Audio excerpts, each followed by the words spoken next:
ఈ Epstein files ఏంటి అంటే, ఒక జెఫ్రీ ఎప్స్టీన్ అనే ఒక బిలియనీరు ఒక 10 ఏళ్ల పాటు జైలుకి వెళ్ళొచ్చాడు.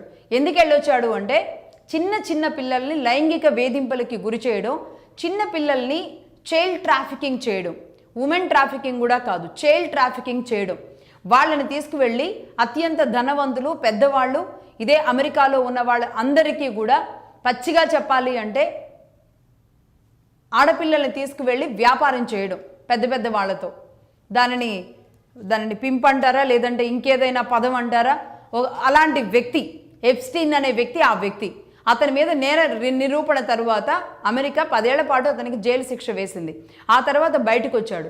దాదాపుగా 6 లక్షల పేజీల ఫైల్స్ అంటూ చెప్పి ఇప్పటికి ఒక 3 లక్షల ఫైల్స్, పేపర్స్ అని చెప్పి కొన్ని వీడియోలు, ట్రంప్కి సంబంధించిన వీడియోలను కూడా బయటపెట్టి, ట్రంప్ గర్ల్ ఫ్రెండ్లు వీళ్ళు వీళ్ళతో ఉన్నారు, వాళ్ళు వాళ్ళతో ఉన్నారు, ఇలాంటివే అతను చెప్పిన మొత్తం ఇదంతా కూడా దానిని వ్యభిచారం అంటారా, పర్సనల్ డేటా అంటారా. మనం కూడా ఆంధ్రప్రదేశ్లో రీసెంట్గా కొన్ని ఇష్యూస్ చూస్తున్నాం కదా.